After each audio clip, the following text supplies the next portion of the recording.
Welcome to this episode of the Wellness for Educators podcast.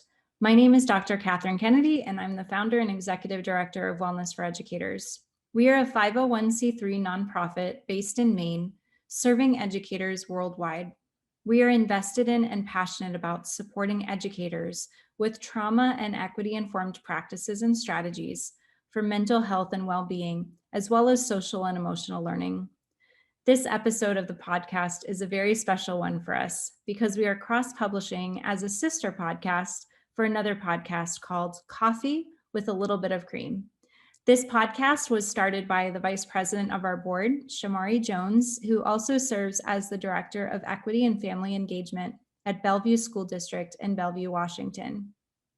Along with a colleague of his, Dr. Paul Sutton, who serves as an assistant professor of education at Pacific Lutheran University, they are partnering for impactful change. On their podcast, Shamari and Paul examine issues that impact education and the education system, and ways that issues of race, power, and privilege impact students, educators, schools, districts, and the larger educational system. The topic of this episode is the concept of racial stamina and what it has to do with personal wellness and well-being. Joining Shamari and Paul for this episode is Dr. Ashok Shamoji Krishnan, a child and adolescent psychologist at Kaiser Permanente in the Pacific Northwest. We are so excited to serve as a sister podcast for Shamari and Paul. We're grateful for the opportunity to amplify their mission and purpose, exploring the many ways that our personal lived experiences help us understand our racialized identities, our power, and our privilege in the world as people and educators, with a goal of creating a collective sense of understanding and empathy around these issues. A special shout out to Rebecca Meter, their amazing producer extraordinaire. Let's jump in.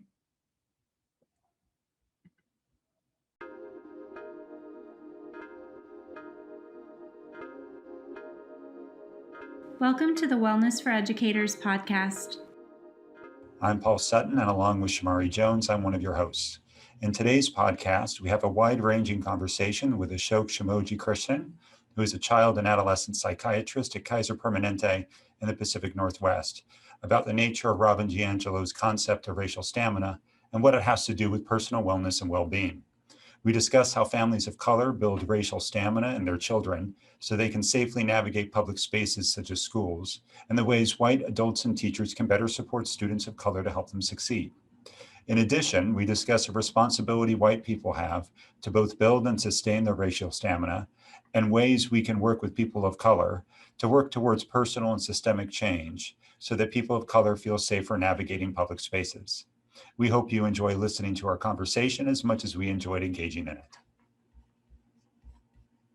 it. Good afternoon, everyone, and welcome to our next episode.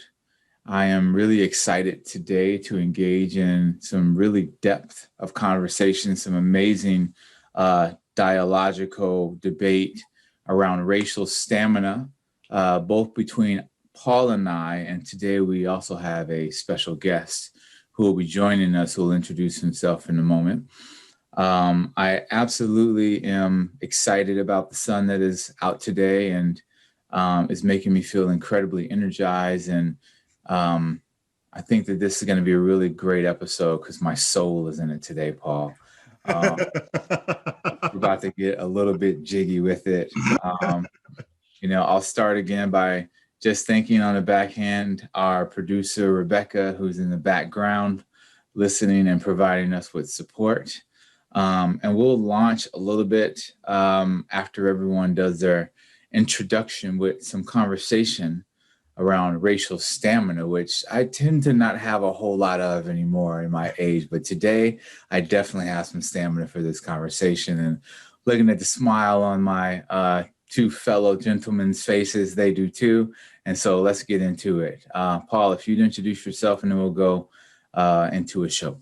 Sure, Shamari. I'm Paul Sutton. I'm an assistant professor of education at Pacific Lutheran University up in the Pacific Northwest. I was an educator a high school educator for several years, but that's just about all you need to know for now. Show. So my name is Ashok Shimoji Krishnan. I'm a child and adolescent psychiatrist working at Kaiser Permanente, also in the Northwest. I work with kids and adolescents 17 and under, kind of helping them manage mental health needs and mental health care. And I also do a lot of work on video mental health work, as well as developing programming for the Kaiser Permanente organization in Washington State. Right on. Thank you very much. And so I don't want to delay the richness that we have to offer today. So I just want to jump right on in. And, we had some pre-engaged conversations around this subject matter. And when we even were listing out for today's show, what were some of the topics and things that we wanted to highlight and press upon, the first thing we landed on was the definition of racial stamina and what it means to us. And Paul probably doesn't want to go in this direction, but I'm kind of just feeling right now that I want to foremost begin to engage in some convo about like how we even define what that racial stamina means, and then sort of let the conversation explode in a direction that was pre-planned from there. And so I'm going to lean a little bit on Paul first to go into the conversation and lead us by defining racial stamina and what that means to you. Sure. So it's my understanding that the definition came out of the work of Robin DiAngelo, specifically from her book, White Fragility. And how she defines it is basically this concept of the extent to which white folks, when they talk about race, are able to hang in the conversation, and the extent to which they're able to manage their discomfort when they are talking about race, especially with folks of color. So that's kind of an anchoring, I guess, concept around it. One of the things I've been thinking about around racial stamina is not just how white folks do or don't have it, but also the extent to which people of color, and I think in particular Black and brown folks, are forced to get it in order to survive in the US, right? Are forced to develop it, and the extent to which parents, Black and brown parents, feel the need to establish some form of racial stamina in their children to make sure that their children can operate in the world. So that's kind of one point of interest that I have, not just what DiAngelo says it means for white folks, but then the ways in which people of color also have to develop it over time. And I don't know if that phrase really works for that particular concept, but it's one of the areas of interest that I have. Yeah. I want to throw you right into the fire, Ashok, and ask you how that lands on you, from the definition that Paul just offered. And, you may have seen that definition before in some of our pre-conversations, but outside of even just the definition itself, like as a male of color, a man of color in this society, in this country, like how does that definition that Paul is offering land on you? I think it provides a very interesting perspective because it almost has two different views in the same definition. If you look at people who are white, the definition of racial stamina is how do they hang in this conversation? How long can they endure this conversation with it being difficult or challenging? But if you look at people of color, people who are brown and Black, it's not how long can they hang in this conversation. It's how long can they endure having this conversation? Mm-hmm. How long can they endure being the individual who has to explain it and discuss it and in many cases lead that conversation? So there's racial stamina, but it's two different expectations of stamina, which I think leads to a lot of racial fatigue on both parties, because you see, white people who are just tired of hearing about it or tired of talking about it and they don't want to, and they can shut down and that's okay for them. Unfortunately, for people of color, we get racially fatigued. We suffer the consequences of that in that we get oppressed, we get pushed down, we get ignored or pushed to the side. And, personally, being a person of color and being a child of immigrants who came to this country, I had to witness that where, being a person of color, My parents didn't necessarily teach racial stamina.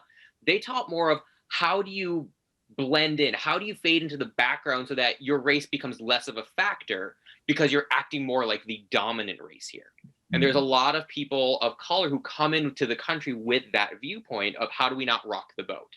And you hear that predominantly in families who are of East Asian orient or of Indian orientation.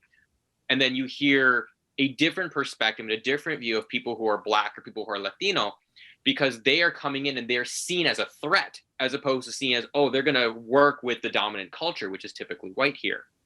And so all of that leads to different explanations for my view of what racial stamina is, because we're expressing and using the stamina in very different ways to achieve kind of our goals within each racial pocket. I want to thank everyone for listening to our show today. Ashok just shut us down. This is the conclusion of the show. Thank you for coming. No, that was really great. I appreciate that perspective, because Paul, what he did is encapsulate, in a couple of short phrases, the entire experience that I, as a Black man, have on a daily basis in the very work that I do to try to support dominantly people who look like me, right? There is a consistency of people who are just exhausted the fact that I'm even coming to you to have this conversation. They're just tired. And you know what? I'm really tired too, At some point, it's nice to actually have a moment where I can smile about it, and sit in that space where I can reflect on the journey that I've been on. And even give myself a pat on the back for even persisting, and even continuing to have this racial stamina, because it is a intense journey for some people who have to continue to uphold the pillars of what it means to transform people's mindsets from one perspective to another without the support of others. So, as an example, I tell people all the time that when hired into roles like the role that I get hired into, it gives many people this sense of reprieve, like, okay, I no longer have to do this work because we have someone to do the work for us, right? And the pressure that implies and applies on my daily experience is very conflict ridden. And I myself actually am surprised that I've been capable of sustaining for almost 7 years in the work. Because as I've mentioned before, this job really yields a 3 to 4 year term before you're just so exhausted that you're ready to move on to something that has no relationship to what it is that you're doing in this role. And so, it's a fascinating piece, Paul, and I'm interested how that sits for someone such as yourself, who comes from a background that is founded upon whiteness. You merged into an infrastructure that was created in whiteness, the education system, and now you have come out the other side with a newfound understanding that you yourself have a responsibility in this role. What is that responsibility as a white male in dominance in our country? What is your responsibility when it comes to the racial stamina that others, and I will preclude this by saying that just yesterday I was talking to some colleagues who are of color and saying that it is not your responsibility to lift your own self up out of the spaces that you've been mired to exist within. Like the box that has been created for you, it's not your responsibility to A, identify the box and B, bust through the box, because sometimes the challenge is real and the ability to do that is none, right? The real responsibility lies on those of us who are in privilege and positions of authority, and especially those who have dominance even within those realms. And so I'm just wondering to you, what does that mean to you as a person who has such a finger on the pulse of the experience that young people are having as they enter into our education system? So I think, Ashok, that's to you. Oh, I apologize. I thought that was to you, Paul. No, that's to Paul. That's to Paul. Oh, it's to me. Yeah. I mean, so this concept, I've come a little bit late to, I think, Robin DiAngelo's work. And I think I first read her book 2 or 3 years ago, or whenever it first came out. I mean, it's a real thing. I mean, to me anyway, like it's very common for me to be in white spaces because the communities that I live in and operate in are very segregated. It's been also common when I'm in those spaces that white folks, when they are together, don't often talk about race, mostly because we don't have to. And when those conversations do come up, there's almost, I don't want to call it a script, but there's a way in which the conversation happens, right? And a lot of it is about talking about the racism of others and not really the racism within ourselves. And I don't know whether that's a defense mechanism or that's just the way whites can sometimes conceptualize it. But when I in my work, when I am trying to prepare folks to be teachers, which is what I spend most of my time doing, it's really, really hard to get them to the point where they have racial stamina, because I think that's a lifelong thing. You have to be intentionally and constantly submerging yourself in conversations about race to develop the stamina. And it's kind of a want to thing, right? I can, in any given class period, because I'm the teacher, I can make my teacher candidates consider really highly charged, race topics or be in race conversations.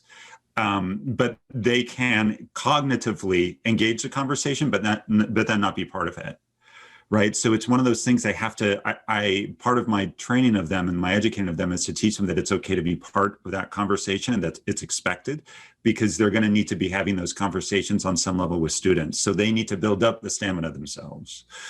And talking about my role as like a teacher educator, this makes me really interested, Ashok, in the work you do. So like I wonder, when you are working with youth, adolescents, little kids, I wonder, what in your mind is the impact of race on kids, both kids who identify as white and kids who identify as children of color? Like, is that to what extent is it a deeply integrated part of their identity? And then and then when does that happen? So we see this at a variety of different times based on a kid and how attuned or how invested they are in the community they live in. So and I can't really stratify based on race, but what I tend to see is the kids who are really heavily invested in their communities, the kids who live and grow and either see themselves as part of a particular culture or they see themselves as separate from a particular culture. Those are the ones that identify really strongly. So what I mean by that is if you see a white kid living in a predominantly white neighborhood, they've done a lot of things surrounded by white people, they're going to identify as that's the norm because they think this is how my lived in experience, everyone experiences stuff like this. So they kind of attach to that. You take a person of color who grew up in a predominantly, a black neighborhood or a brown neighborhood, and then you have them in a situation where they can't achieve or attain some of the things that they see, white kids at school attain or achieve because, for factors they don't quite understand, they see themselves as a separate or as an other culture. And it makes it really hard to rectify and reconcile, why can't I, as a brown or black person, get the same things that this white person who I see or know can get? And I tend to see that ingrained pretty young in kids, to be honest. I've seen, kids as young as 3, 4, 5 who are just ingrained that. And they're taking that on and they walk into school with this sense of, I can't do what my peer can do. Or I can do what my peer can do, or I can do more than what my peer can do. And you see that with kids just walking in. Mm-hmm. So, okay, I'm sorry. I have to add, why does that? I mean, I think a lot of folks will assume that really, really little kids are quote unquote colorblind, that they're not necessarily, they don't maybe see themselves as having like a racialized identity. So it's really interesting to me that you're saying that kids really early on, some kids have that. Like, why does that happen? How does that happen? My suspicion, and I don't have a clear sense of data, and I've done a little bit of reading on this. There's not a lot of research as far as of now into this, but a lot of it, I think, comes down to what they're seeing in their community. So if they're in a community that's mixed and blended, and they basically see people around them who may look like them, may not look like them, there's much more of a likelihood of just being that colorblind, or at least acknowledging, yeah, race is a factor, but it's not an important one for me at this moment. If you're in a predominant group where it's all homogenous and you don't see anything different, you end up taking that on and you own that a lot more. And then on top of that, you end up adding parental attitudes, other family support attitudes, community attitudes on that. And by the time you're 5, you've probably heard, oh, white people are the worst people in the world, or black people are the worst people in the world. You've started hearing that and you internalize that. And you start understanding and recognizing, hey, that person is different from me. As a result, I'm not going to trust that person because I've been ingrained and told not to. So kids inherently on their own, if they're left to their own devices, probably would stay pretty color neutral. But the minute that we have external biases and parental biases and other things like that, you end up seeing these biases develop and grow and flourish in ways that are unintended or pretty detrimental to other communities or just to intercommunity relations. Yeah, so really this is interesting to see, and it's really challenging. I mean, in my clinical practice, as an example, I've had plenty of kids of color come in and they meet me and they're like, wait, you're a person of color and you're in a medical profession or you're in a specialist field. I've never seen that before. And I've seen people who are in the dominant culture who are like, I'm not going to go see that person because I can't pronounce that person's name, and clearly they're not from here. So I've heard both ends of the spectrum. And so, the more that we show people in a variety of positions, whether it's leadership positions, whether it's, being the person who works at the grocery store, the person who's educating you, the person who's the president of the United States, the more we show diversity in all these different fields, the more we start showing that kids really can do anything regardless of their race. But you have to show that and demonstrate that and make it so that race isn't the primary factor. The minute you don't, they're going to attach to that because that's the culture they know. Yeah, that is that statement may be one of the most heartbreaking statements that I think I've heard in a really long time. And a lot of that heartbreak for me really resonates around this idea that infrastructurally, where we are, like the construct of your family's makeup, the resources you have access to, and everything that revolves around you once you come out of the womb impacts your ability to, have a footprint in this world and where that footprint is going to land on the continuum of success, right? Which is really challenging, Paul, right? That challenges my entire profession to know that there may be some individuals who come out with such disadvantage to their ability to succeed that maybe some of the things that we offer are, a little too little and maybe a little too late in support once we get them at age 5 and sometimes in pre-K, but, generally speaking at age 5 when school starts at kindergarten, sometimes it's a little too late and we need to start a whole lot earlier in support of some. Shamari, here's the thing to remember also with kids. And this is one of the reasons why I love working with kids. They are resilient. Yes, we may get them at 4, 5, 6, 7, but you start showing them things then, they have a much better chance of changing that trajectory. It is not static, which is really one of the most important things we have to remember with kids. Even with kids going into middle and adolescence and middle of school and high school, you end up seeing, and you show them more examples, you show them that breadth and that depth, perspectives can change. It's harder the further along we go. Absolutely. But it doesn't mean that we don't have hope and we can't make change. I mean, we've seen plenty of adults change. I mean, our country, elected a black man as president not very long ago. That would never have happened 20, 30 years ago. Right. So it can happen. It's just, it's consistent and concentric work. Because you're starting, like you said, we're starting not just with birth. We're starting with moms when they're pregnant. We're starting before they're pregnant, getting them established so they have those supports. And you're building every step of the way to show it's not just what their race is, it's everything can play a role and play a factor. And how do we build those systems around them? And that's the tricky part, is that ongoing development of support from the minute they're born to the minute they're, all the way through school and into adulthood. And even then, it's constant work. It's constant reframing, reshaping, reminding to ensure that we're being truly open and color neutral. Yeah. So, Ashok, I'm wondering if you could speak a little bit. I don't know the extent to which there's research on this yet, but could you speak a little bit to the impact that, say, deficit thinking and the way in which different communities of color are portrayed in the media, are portrayed just out in the world? Could you talk a little bit about the impact that has on just children's psychology, whether it's a 5-year-old or whether it's a 15-year-old? Like, what does that do to them just emotionally, psychologically, physically? Yeah, it is a very challenging thing to look at. I mean, part of it is also you're looking at this in the context of a kid just developing. And through development, there's so many different factors that play a role. But when you have the repeated message that your culture is the bad culture, or your culture, there's something wrong with your culture. And culture can be anything. It can be your religion. It could be your sexual orientation. It can be your race. If there's an ongoing perceived message that whatever culture you're identifying is a bad one, or not one we want to aspire to, or one that we want to move away from, it's hugely damaging, because that culture is a sense of self. What you're essentially telling a kid is you are a bad person, is what you're setting them up to hear. And they're hearing that regularly and repeatedly.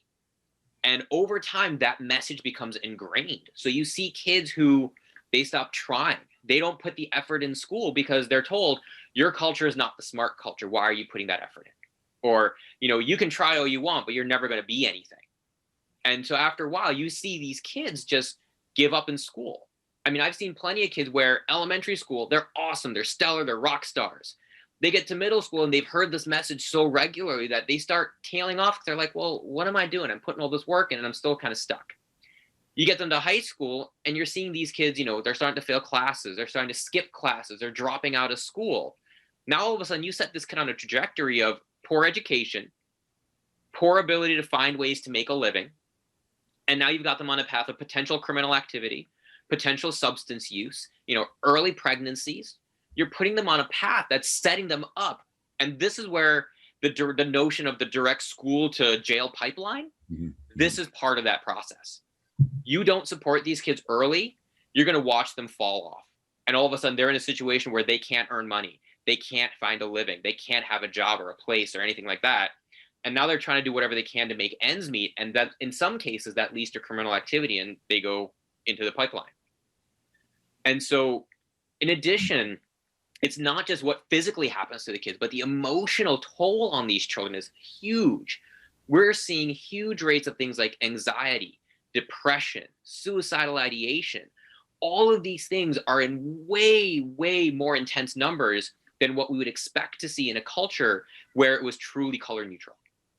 And I say that because you look at the dominant culture of white people and we see pretty consistent rates of depression and anxiety and things like that in kids. You look in smaller communities of people of color or people of different races, and we're seeing much bigger numbers. The problem is they're not reported as regularly because historically, the research is always focused on white and Caucasian. And a lot of the research that we have, to speak on medications or what we use to rate scales or to evaluate is based on Caucasian populations. They're not necessarily normed for people of color. So if you think about it, everything we do has a potential bias. And you have to be really aware of that to make that change. And we're making significant headway now of looking at all of these rating scales and these medications and these things to see how are we looking at it where we look at our population that reflects what we really see. So studies are actually actively recruiting people of color and minorities to ensure that they are targeting an entire spectrum of the population. But 30 years ago, wasn't done. It was just the birth of that. And you're seeing medications that were based on Caucasian populations. We don't know how it impacts a person of African-American race or, a person of Indian race or whatever, because we've never tested it. So it really kind of points to, it's not just the individual's race, but it's the whole system that is putting a lot of weight on these kids. And as a result, they're falling off the tracks. You know, I think that also really relates to the experience of the adults, you know, that I have deep connections to, who are in roles similar to mine or not, who in my community or in my region oftentimes are one of the only or one of the very few who look like them in spaces. And there's this consistency of still having to adhere to the tenets of staying strong, you know, and sustaining or maintaining that racial stamina in order to survive the day every single day. And I'm really reflective of the fact that we have to find ways at times to make sure we're engaging in strategies to insist upon our health and well-being. From the perspective of you working with young people, Ashok, on a consistent basis, knowing that the need to maintain racial stamina for our younger and developing people is so high right now, and it causes sometimes, when it gets overwhelming, as you stated, people falling off the map, people not having the attentiveness necessary to engage in school, people committing suicide, you know, leading to potential drug and alcohol activity, etc.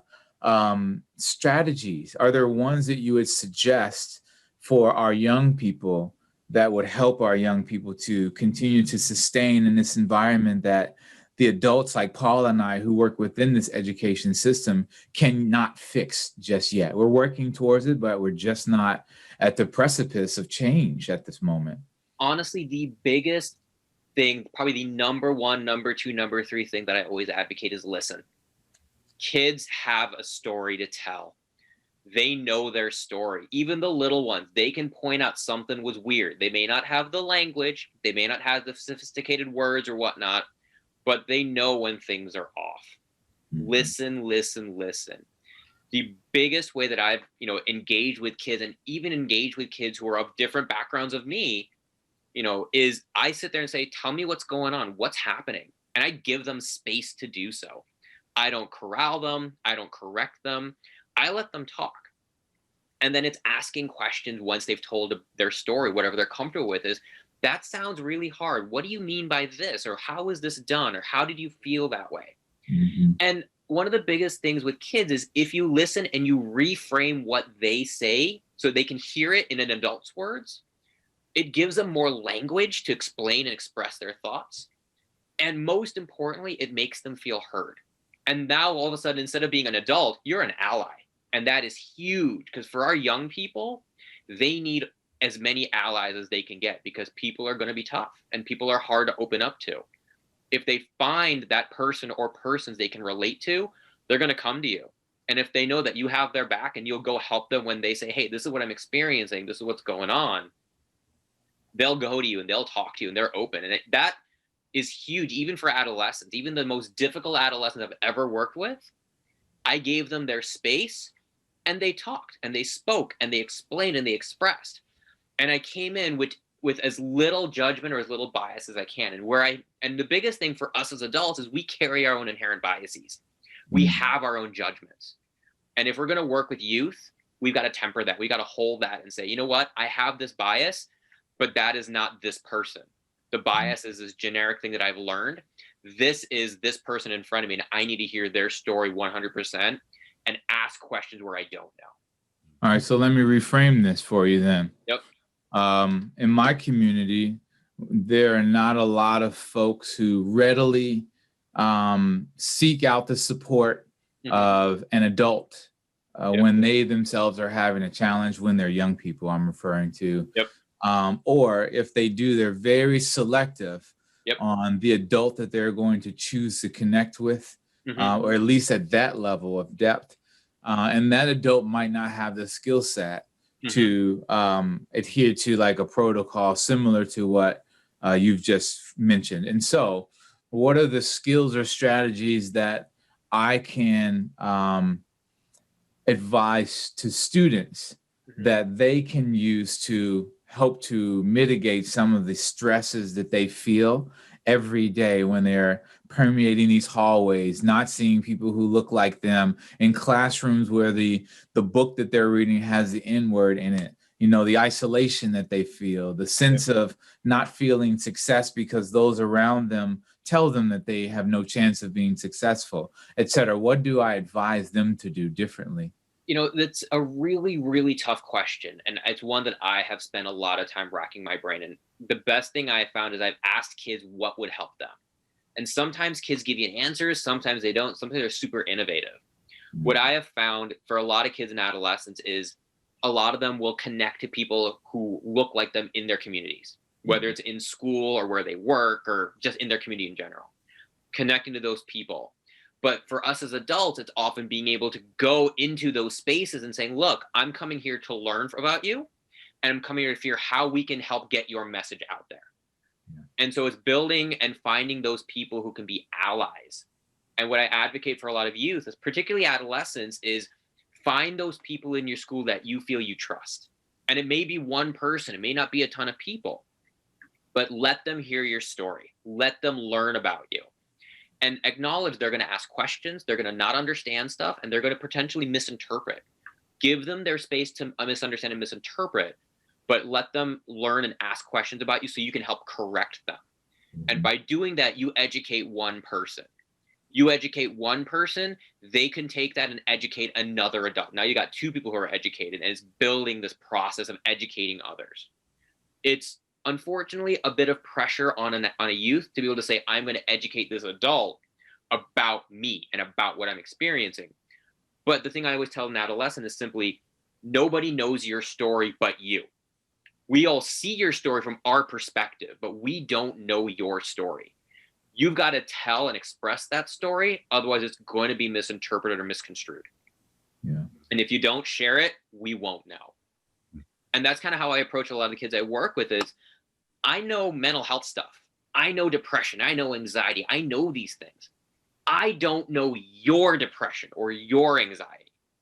So translate that as, I understand the concept of racism. I understand the concept of, racial stamina. I don't know your racial stamina or your experiences with racism. And that's for me to learn about, but you have to express that so I can learn. Yeah. And by there, we can build that coalition and develop something bigger. So that's so interesting. I spent some time as a high school English teacher, and as you were talking, I was thinking about all the different kinds of students who would show up to my classroom after school and just talk to me about stuff. And if I'm being honest, vast majority of those kids identified as white. Mm-hmm. As both you and Shamari were talking, and Shamari, you and I have talked about this many times before about how white folks need to be engaged in this work. And we need to do so kind of carefully. And so, Ashok, I'm wondering, like, when you think of educators out there, when you think of neighbors, when you think of just, lots of the communities, I think, where folks are listening to this, those communities are fairly segregated. I know that 80 to 85% of educators out there identify as white. So what is the role in your mind of white parents, white families, white educators to better support kids who are, as Shamari so eloquently put it, like essentially just struggling to make it through day by day? The biggest thing is you have to prove, as a person who's white, you're not going to be trusted immediately. You're not going to be trusted readily. You have to prove you're an ally. You have to prove that you're willing to listen, you're willing to engage, and you're willing to take the next step, because a lot of minority cultures, they're not going to trust a person outside of their culture. And given the way that this country has historically been, oppressive towards minority cultures, a lot of minorities have learned that white people have a lot of the power and they're not necessarily to be trusted. So the first step for anybody who wants to be an ally is to prove you're an ally. And that's where, for white people, that's their racial stamina. It's proving over and over and over again that you're an ally, you're to be trusted, and you will work with people of color. And that's the challenging part. That's the hard part, because people who experience and have that one great conversation, they're like, hey, I did it, I'm in, I've done it. But no, that was one awesome conversation. There are 100 other conversations out there that need to happen, and you need to prove again you are capable of listening and understanding and being part of that conversation and following the direction and lead of others who are experiencing the racism or experiencing the oppression in whatever capacity that is. And, the biggest thing I found for families, particularly parents of younger kids, it's being able to expose their kids to literature, to media of different cultures. It's being able to expose your kids to what, African American music look like, or what, food from different cultures looks like, what books are written from different cultures' perspective, the music, all of it. If you do that, you raise kids who have an awareness of, hey, their culture is different from mine, and they produce cool stuff. There's interesting things out there. Every culture has a value. Every race comes with a value. The minute you teach that to kids stop seeing race more. So they start seeing, hey, you're cool because you have all these cool skills that I don't have. How can I learn some of those skills and teach you things that I have? Now you're building partnerships. Now you're building coalitions that spread across race. And it's that challenge of... Oh, Shoke froze. Yeah. I hope he comes back. No, he will. Give it a sec. There you go. You came There back. you go. So we can edit that out.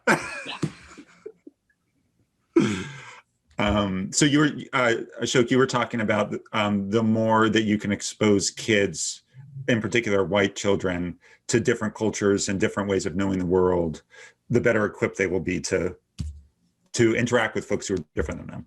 Right, because it's no longer this entity of, oh, you're different. Now it's, oh, hey, I've heard a little bit about you. You've done this. And so we can we have something to build on, and you can build a relationship because there's some common ground. Mm-hmm. And that's the biggest factor, is if we build those common grounds, we have more opportunities to build things that can grow bigger and better and be bigger than just our race and bigger than just the individual people. Yeah. Paul, I'm wondering, throughout this conversation and us, a lot of this dialogue has been focused on the racial stamina of BIPOC folks, and particularly students and students of color. And from an white male adult perspective, I'm wondering from you, like, what do you need in order to sustain or even like expand upon your own personal racial stamina? I mean, I don't want to speak for all white folks. I think you have to get yourself to the place where you can understand that you're not going to be accepted the first time, the second time, the third time, kind of that trust thing that Ashok was talking about. You have to understand that you have a very fraught history, and that even though you may not have done very many explicitly racist acts in your life, that when you are seen by some folks of color, you are going to be seen as as a member of a race that has been deeply problematic for their community, right? It's a mistake to respond with a certain level of fragility that, like, I didn't own slaves, I didn't segregate that community, I didn't keep those kids out of schools, right? I think white folks have to enter these conversations acknowledging their history as a white person, even if it's not connected to their individual history, right? Like, there seems to be, when I talk to some white folks, there is this tendency and this need to see themselves as individuals, as somewhat disconnected from a larger national or local history. And I think one of the reasons why white folks do this is that then we don't have to acknowledge what whiteness has done to other folks. And I think that is like one of the most central mistakes that white folks make, right? Just being able to acknowledge that, like, because I'm a white person, that, say, that Black or brown neighbor I have 2 houses down is maybe going to look at me side-eyed until they really get to know me and trust me. And that's okay. They have every right to look at me that way because they probably have come into contact with hundreds of other white folks who have disappointed them or oppressed them in different ways that they didn't realize. Mm-hmm. And so like, it's futile as a white person to enter in that situation, that conversation, getting pissed off at your neighbor for just doing what your neighbor has been taught over the course of their lifetime is something they need to do to be safe. Right? So I think as white people, we just have to get to this point where it's like, we just have to acknowledge that maybe the way we want to see ourselves is not the way other people see us. And that's okay. And that just by making that acknowledgement, we're taking a step towards being able to have deeper conversations with people of color. But Shamari, that's nothing that people of color need to do for us. It's something we have to do on our own, right? Like it's not your responsibility to get me there. It's my responsibility to do the work so I can have the conversation with you. You know, and I approach it.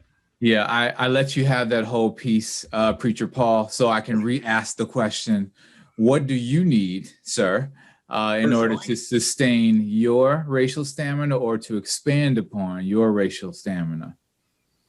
I'm going to jump in for a quick second. I want to interrupt you, Paul, and I apologize. But no, sure. There's a point that you had made, Paul, that I thought was a really interesting dichotomy that we see with racial stamina. Because if you think about it, what you said, Paul, was one of those comments where every person wants to, for white people, they want to see themselves as that individual, not as a representative of their race. But for people who are of color, they walk into a situation where they're surrounded by people who are Caucasian, for example, and they're seen as the representative of their race. Yeah. And now all of a sudden you have this dichotomy of, I can't, as a brown person or as a black person, walk into this group and be seen as me. I have to represent my culture. I have to represent my race. Whereas people of white historically have been able to say, yeah, I don't represent racism. And they try to separate themselves from that, which is a huge dichotomy of how people who are of color, the minorities, have to represent themselves and their culture versus white people can separate themselves out. So I just wanted to kind of point that out as a key point, a key differentiating point. Yeah, and that is such a good point, Ashok. I mean, that is, and it's a really hard thing, I think, for white individuals to wrap their head around, because we are so rarely in spaces where we are the minority, right? And so, and just historically, we've never been asked to think of ourselves as white folks because the system has done so much work for us to make sure that we get benefits from whiteness that like we don't have to label ourselves as that. It just kind of happens for us because of all these systematic things in place. And to your point, or to, you know, your question, Shamari, like, what do I individually need? I try to keep having conversations with folks like you, Shamari, with other folks of color that I have. And I think, to me, feedback, being held accountable is a gift. It is perhaps the best thing that folks of color can do for me as an individual to make sure that I establish and sustain whatever racial stamina that I have, right? Like, being held accountable is a sign that you're doing good work, right? Being given feedback is a sign that you're doing maybe the right work. And so for me individually, it's that feedback. That feedback is what helps me grow, right? Like my wife and I will sometimes say that, like, if you're a white person and you find yourself in conversations about race a lot and no one has pointed out mistakes, either you're not engaged deeply enough, or you need to give folks permission to do that, because you're making mistakes. Folks may just be hesitant to tell you you're making them, right? And so, yeah, I mean, the feedback and the accountability, I think, are just two really big things just for me personally. So that's the only way I know how to grow, is through that. Yeah, I appreciate that, because even that latter statement, the truth will set you free. And ideally, you know, someone giving you their truth, their inner truth about the experience they're having would be a gift in response to you consistently elevating or getting greater amounts of education on how to better yourself in the conversation about race and racial stamina. Just be mindful that sometimes people have apprehension of giving their own truth because the consequence does not always benefit them when they are giving their truths, right? The rooms that they're in are not always accepting of the truth that you need so badly in order for your own interpersonal growth. It doesn't respond in a manner that supports the person who's giving it to you at all points in times, right? And so to your wife's point, yes, sometimes it's about exhibiting more than just the permission, right? Like, because that has a supremacist connotation to it, but a welcoming of, I really would like to hear from you. Look, there's no consequence to me hearing from you. It's just my individual interest in growth, and still, like, you have giving him grace to not be responsible nor beholden to inspiring your growth. I think that's important to remember. Yeah, that's a really good point. I especially liked your point, Shamari, about letting folks know, there won't be negative consequences to what you say. And I think, that just goes back to kind of what we were talking about with trust. There needs to be an incredible amount of trust established between two folks, between a white person and a person of color. And I think, Shamari, you've said to me before that you've had relationships with folks where you've gone, with white folks, you've gone a certain distance and then something has happened and it's totally taken you back. Right. And I just think folks of color have had so many different situations like that I think white folks just have to realize that, like, there have been times when we have intentionally or unintentionally done so much harm that we just have to be patient, and we have to forefront relationships and trust first before we can expect that folks of color will feel comfortable in our presence and feel comfortable with us personally, right? Sharing parts of themselves. I can't help but think, Ashok, that kids are the same way, right? The biggest thing with kids is the same thing. It's you've got to earn their trust. You've got to earn. And it's not just earning it, but it's demonstrating it over and over again that you're willing to listen, you're willing to engage. And there's, it's an open, free space for kids to communicate. The minute they feel that something's changing, or the minute they feel that there's a potential negative consequence to them communicating as openly, you lose them. Yeah. And it doesn't really matter whether the topic is race or the topic is their medication. If you have a kid who doesn't feel they can trust you, they're not going to. You have to earn it. You have to prove it. And this is kind of one of the things that taking this to a big picture for a second here is the idea that for us to really tackle and dismantle systemic racism, we have to tackle and dismantle individual racism one by one. We have to target it individually, so we have allies and we have a coalition to tackle the systems that are in place. If we don't build those individual relationships and that individual ability to kind of tackle these things personally, we're not going to tackle these big pictures. And that's where that trust comes in. That's where that open space comes in. That's where that communication piece is huge. So we're not going to tackle this by tackling the systems. We're going to tackle this by tackling the people and tackling our views that we come in with and breaking it down and really opening each other's eyes about what am I coming in with? What are you coming in with? How do we make that different? I got two questions that are going to lead us in two different directions. So I'm going to choose which one to ask first. Okay, so in our community here, and all of us hail from a similar, community.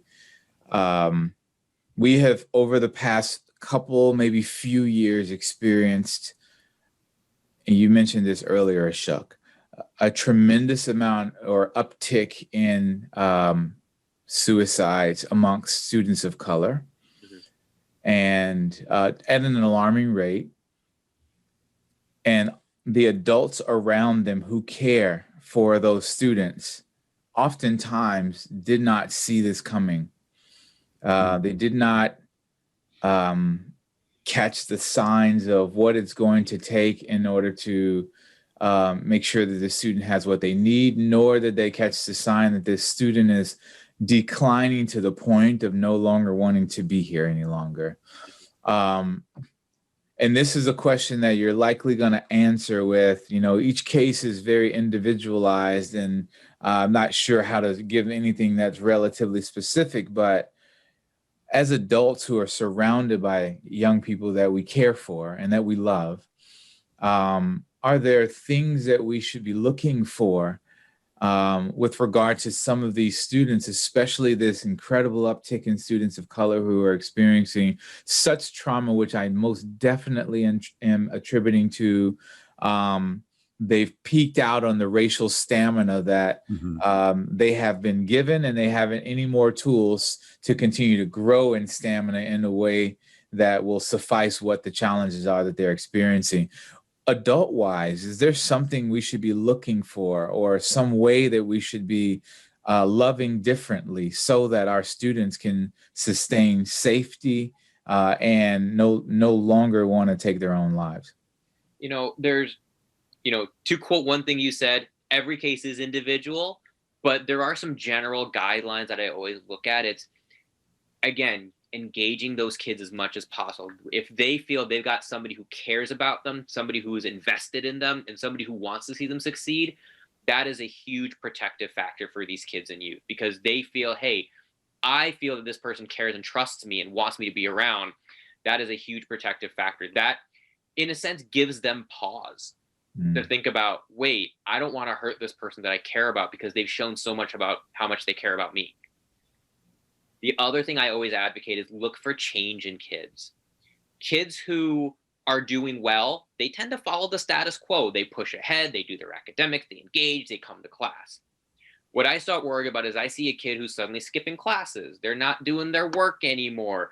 They're disengaging. They're talking back or seeming more upset or more irritable on a regular basis. They're having a harder time engaging. You start seeing those things happen on a consistent basis.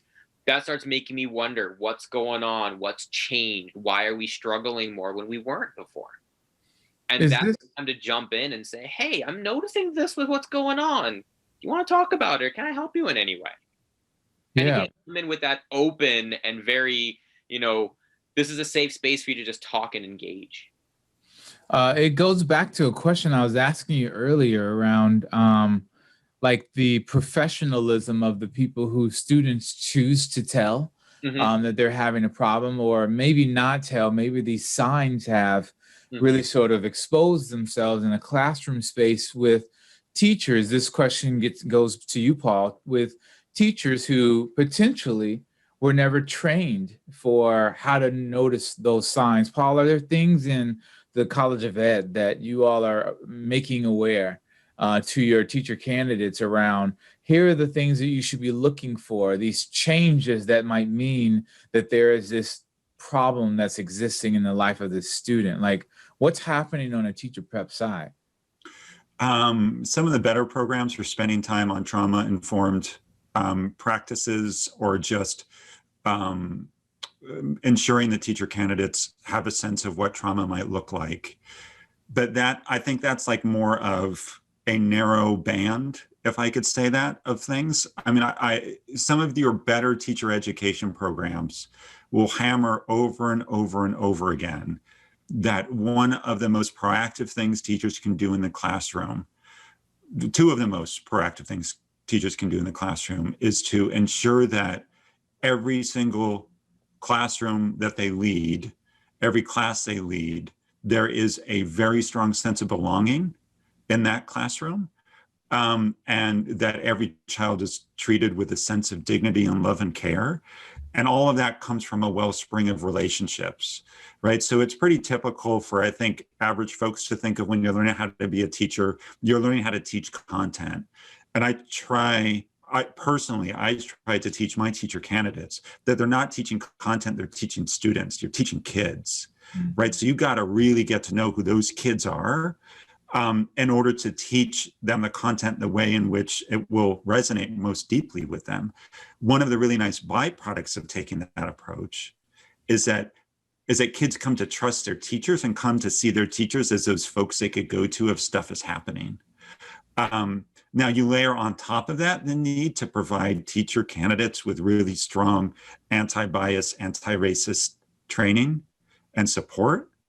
That needs to be there as well, but that's kind of the way the field has approached it, Shamari. But I say that also knowing that we're nowhere near there yet, because there's tons of classrooms and tons of schools where there are teachers that don't do any of that, or maybe do half of those things, or maybe don't think that having strong relationships with kids is their job, right? So like there's a lot of work to be done on my side of the equation with that. Yeah, thank you. Jumping in, Paul, also one thing that I would advocate is building an awareness and a relationship with the school mental health personnel. If kids know these folk are around, that's another resource they have, but we have to make it so these individuals have time in classrooms, have time to just be present to say, hey, look, I am available, here's a resource. And that also ties into destigmatizing mental health care and caring for those things. Because as we know with a lot of cultures, particularly cultures of color, we tend to look at mental health care a little more, again, with a little more mistrust compared to people who are white, because they've historically either not been available for us or they've treated us so poorly.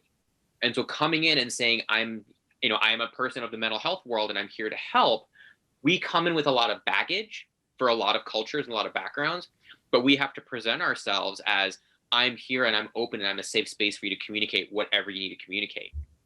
Yeah. Additionally, and this is just something I have seen in some of the schools in the community, is it's not just creating these mental health spaces for the students, it's creating them for teachers. Mm-hmm. Because teachers do secondhand experience a lot of trauma that their students are experiencing because they're hearing about it, they're learning about it.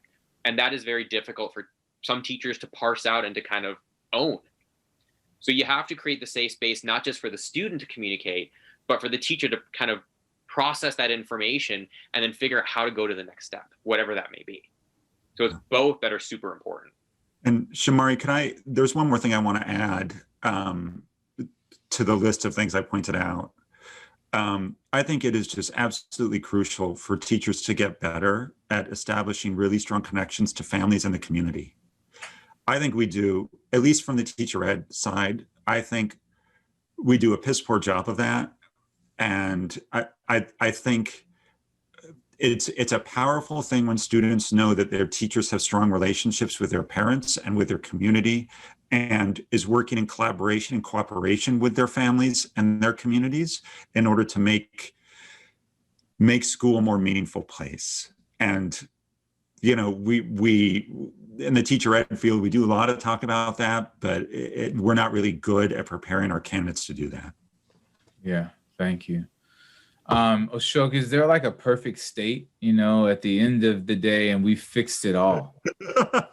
Like Shamari and Paul, the Shamari and Paul show has fixed it all, right? And we've found a pathway towards ensuring that every student felt affirmed, and so much so that they didn't have to go through this racial stamina exercise of, sort of checking to ensure that you have on the right jacket today to be able to take the amount of weight or the amount of bullets that you're going to receive for that day. When we reach that state and we've gotten there and all is zen, what would it have taken for us to get there? If we ever get to that state, I will probably be out of a job and I would not be happier about that. I would be ecstatic if we get there. I think the biggest things that we're looking at is we're looking at a system that values each student individually, regardless of their race, regardless of gender. We're looking at students as exactly what they are. They are students. They are here to learn. They are here to grow. And we are here to cultivate them into developing a sense of pride in their work and an ability to think clearly, think rationally, develop and produce arguments based on what they've experienced, and then eventually use all those tools to develop a career, whatever that may be. That's the overarching goal of what school is supposed to do. And that's what we're trying to instill in our kids. Yeah. A couple of things that I think we're doing is we are teaching, not just the stuff we have to learn. We're not learning just the material, just the content. We're learning, how do we regulate our motion? How do we understand our emotions and others' emotion? How do we communicate about those things? Because that is a huge piece of it.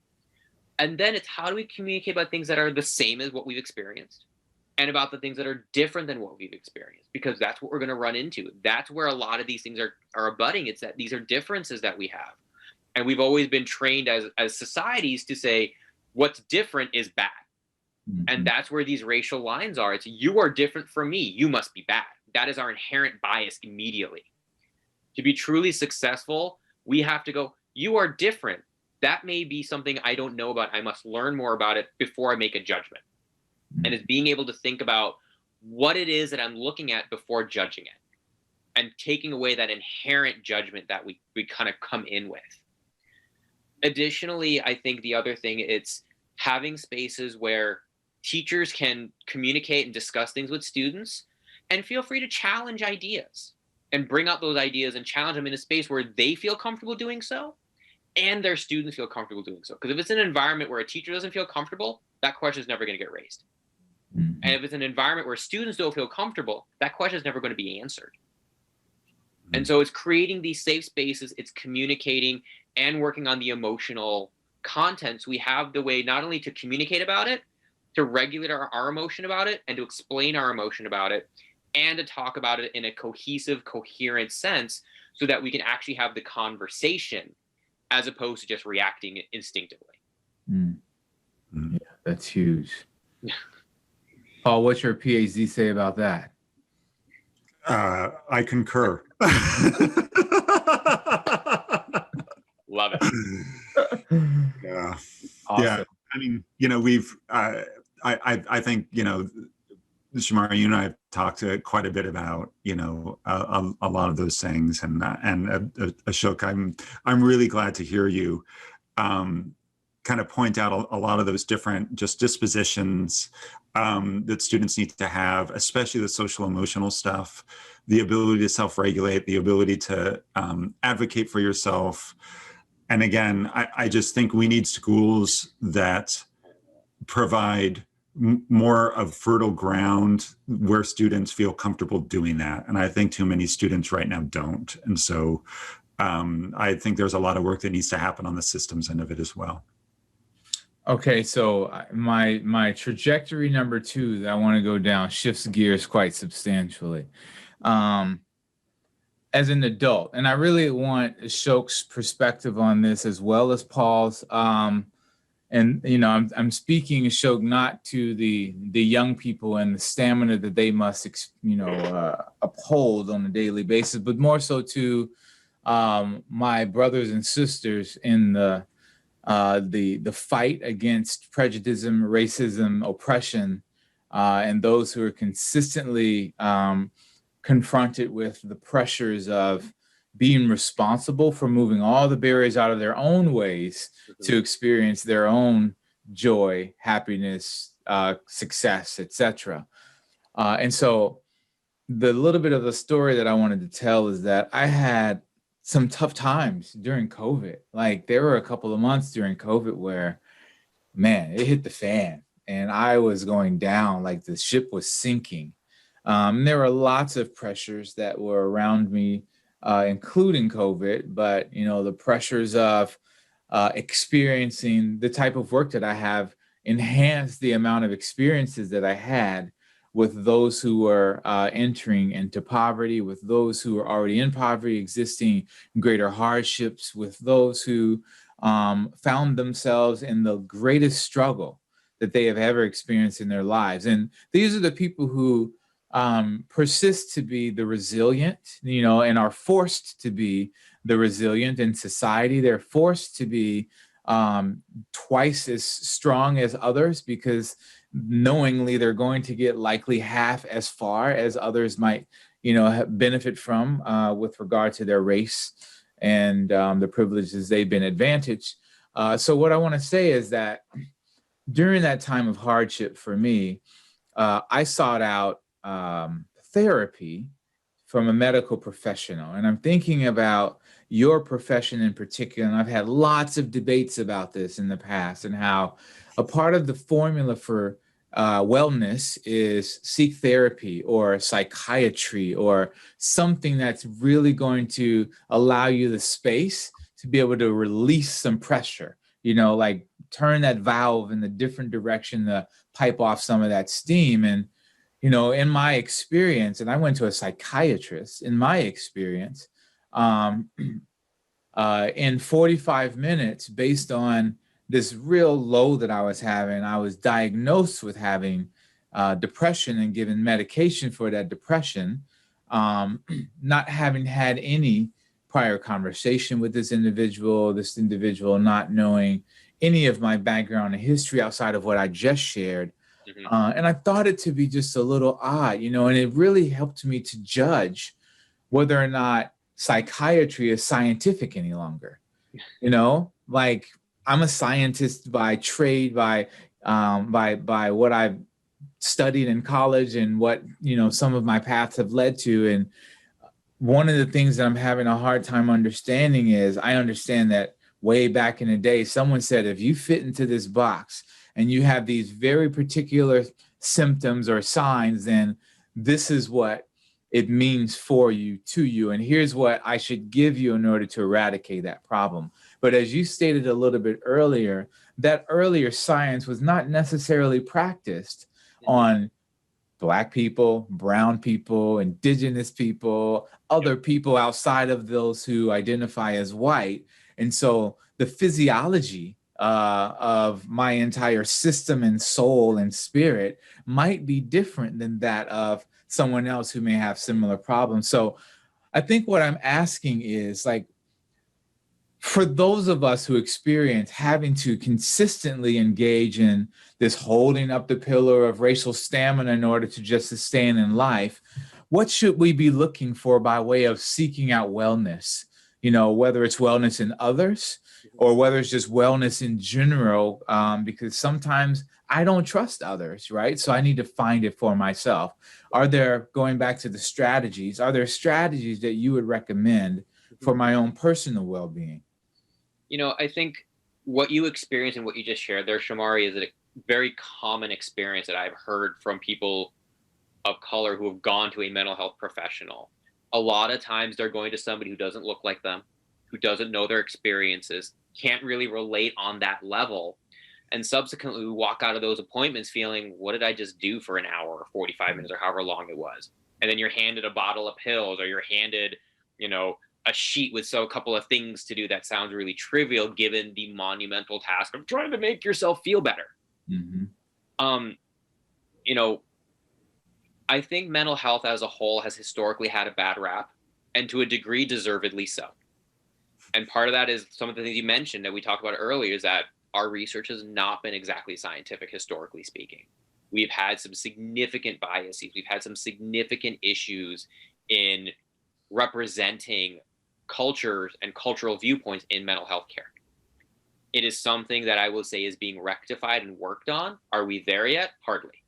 Are we making progress? Most definitely. And there are things, for example, back in the 1980s, for example, things like homosexuality were seen as an illness. They were not seen as, just a way a person chooses to live their life. It was actually in the DSM as an illness. That has changed. But at the same time, there are people who are significantly harmed and affected by that, and that's going to color how they view mental health and mental health care, and rightly so. So I think, kind of jumping directly to your question here, is what do we do? I think a couple of things is, if we are or have that capability of finding people that we trust and can engage in, lean on those people, because they're going to lean on us as well. It may be reaching out to those people who we're not quite 100% comfortable with sometimes, but it's reaching out to people who can share experiences or share things that we understand and kind of engage with us on the level that we need. On a granular level, and this is going to sound kind of hokey, but on a granular level, it's things like making sure we're eating well, sleeping well, exercising. In the midst of this pandemic, we've all been shut in our homes and not going out anywhere. Get outside, exercise, especially now the weather is getting nicer. That stuff helps to build our own ability to just feel better. Exercising releases things like endorphins in our brain to help us feel better, and we can engage more. Those kinds of things are super important, even if they seem really trivial. Yeah. On the next step, it's communicating. Like I said, talking to those people that you trust, talking to people that are there. And it may not be in person. It may be a phone call. It may be a video chat with a friend. But talk to those people about what's going on and have those people that you can really be open on in a non-judgmental way as much as possible. Just share. Not necessarily looking for a solution, not necessarily looking for an answer, but just share so we can at least hear our own thoughts so we can kind of think about them and reflect on them a bit more effectively. And then if we do all that and we're still struggling, I still advocate going to see initially probably your medical provider who knows you better, who can make a better recommendation. And if need be, then going to a professional who may not necessarily know you as well. At the same time, and I'm going to preface this by saying we are in the midst of a huge mental health crisis in this country. There are not enough psychiatrists, therapists, etc., to meet the need that is coming out with this pandemic. So subsequently, getting that mental health care can be a challenge. And we know that for people of color, it is a bigger challenge because those resources aren't necessarily there. And that's where we have to kind of build those systems and utilize the systems that we have to try and reach those populations. That is something that is being worked on, but we're not there yet, as you've experienced and talked about. So it's one of those things where it's a process, but it's finding, in the short term, it's finding those people that we can lean on, finding ways to kind of help support ourselves. Little things like exercising, journaling is a great way to just kind of write out those thoughts and emotions so that we're out there and we can read them later when we're not in the midst of that emotion, which can be really hard to separate from the rest of our day. Mm-hmm. You know, I was mentioning this to Paul maybe yesterday, the day before, I can't remember. You know, similar to the narrative I just shared, like one of those things that helped me sustain a bit through the summer, you know, as periodic as it was of an experience, like Paul and I found a pathway to connecting through Zoom fairly regularly. We began a consistent cadence, which, you know, for me at the time, whether he knew what was going down or not going down as far as like my mental health or well-being, it brought a little levity and a little bit of light to sometimes a very difficult day or week or, you know, outside otherwise experiences. And so it was really crucial. And then it started to actually build momentum to an actionable that had an end goal, which, you know, was very, very in alignment with where my values and my passion are. So I transformed my experience of needing this space to needing this space and it producing something that was aligned directly to an inspiration I have in my soul. And so for me and for those who are in positions that are similar to mine, where there's stress that comes on a regular basis, having an outlet in a human being who shares value and also shares an ability to be able to dialogue and discuss through some of the challenges is sometimes very, very beneficial. So I think for all of us, that human interaction piece is absolutely essential. Absolutely. If we don't have that, it's really hard for us to kind of get out of our own heads and to not feel stuck. And I think that is one of the things that this pandemic has really robbed some people of, is that ability to have that social interaction, those connections. Mm-hmm. In a way, we have technology, like we have Zoom, we have our phones that are little computers running around in our pockets. We have much better ways of communicating than we did 30, 40, 50 years ago. But at the same time, because we've been so attached to our phones, there is a bit of this disconnect in terms of that human interaction piece. So it's a boon and a bust. And I think in the long run, we need to be able to get back to having these conversations, ideally in person when we're able to do so safely. But in the meantime, being able to have these moments to talk on a Zoom chat or on a phone call, it's something that I think is going to help us buoy and maintain our mental health and our own wellness, so that we don't, you know, fall off the tracks and fall into the cracks, so to speak. Yeah, for sure. Yeah.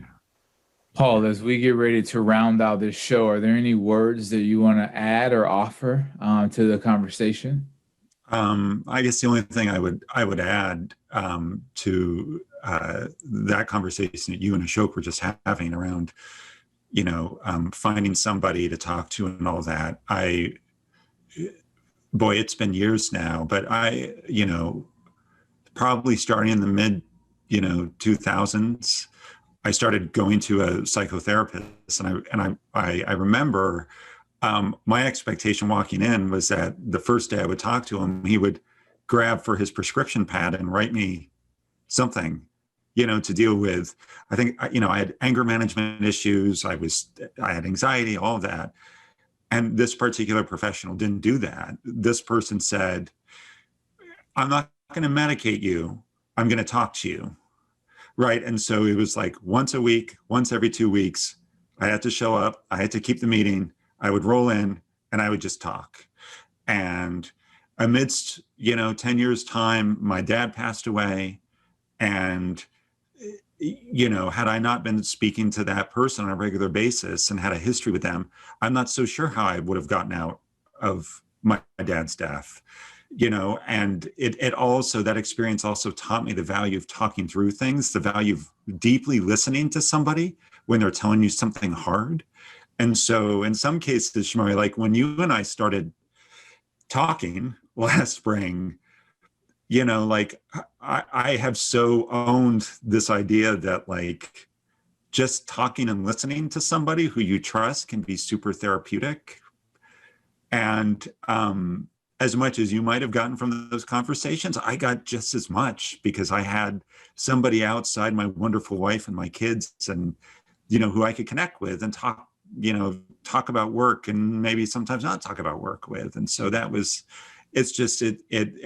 everything you were saying and everything Ashok was saying just deeply resonated with me. And I strongly advocate that kind of just working on yourself kind of state of affairs. So, yeah. Thank you. Ashok. You have been an absolute rock star, man. Are there things that you want to leave us with today in advisement or counseling or just some words of wisdom that are from Mr. Ashok? Well, first off, I want to say thank you to you guys for inviting me to be part of this show. This was a lot of fun to talk with you guys, a lot of fun, a really interesting, dynamic, and difficult topic. I cannot thank you enough for bringing this, and I'm hoping that we get to hear more really cool topics and conversations with you too, because I think it's a treasure to be able to engage in this and listen to this and have the space to do so. The biggest thing I advocate, or things I think we've kind of harped on throughout this conversation, is listen, listen, listen. You never know what someone's going to share with you. You never know what someone's going to talk to you about. You need to be willing to listen and open up and be vulnerable in those spaces with somebody else, because there are going to be times when people are going to share with you deep, dark, scary, frightening, difficult things. And you need, as an individual who's going to try to be an ally and a support, you need to listen wholeheartedly and reflect and be engaged with that individual, because you never know when that's going to happen. And you want to make sure that you're available, because if you don't and you shut yourselves down, that person's going to walk. And if we do that, you've lost that opportunity. So the biggest thing, I think the biggest takeaway I have from this is listen, listen, listen. Use those ears, use that heart, and listen. Yeah, thank you, man. I think I'll end on the fact that I know that I have to sustain this high level of stamina. Like, it's vital to just my health in general and longevity in this role, but also in life. I don't wish upon others to have this amount of stamina that I have to have every day. But I know that you do, especially those of you all who identify as, a population that is BIPOC or those who have been historically minoritized. I firmly believe that a lot of the strength that we have is from the ways that we have to maneuver through the world and protect ourselves from being eviscerated in every aspect of life. And so I acknowledge you and love you and appreciate all the things you do. You do not have to be upfront in order to lead for justice. Just continue to take care of your own selves and some of us will most definitely sustain this journey of riding for insisting that white people take the helm in service of we, the people of color, in this particular conversation. And so thank you both for the opportunity to have space and to get a few things off of my chest. I didn't cuss anybody out today, so that's a really good feeling and experience. I look forward to more opportunity, Ashok, to have you engage in dialogue and be a guest to, from your lens, provide input on the subjects that we're going to discuss. And Paul, I love you, of course, and we will continue to journey down this pathway to right wrongs and discover the truth. And so with that, thank you all, and we'll live to do this another day. Thank you so much for joining us. Stay tuned for more episodes of Wellness for Educators podcast.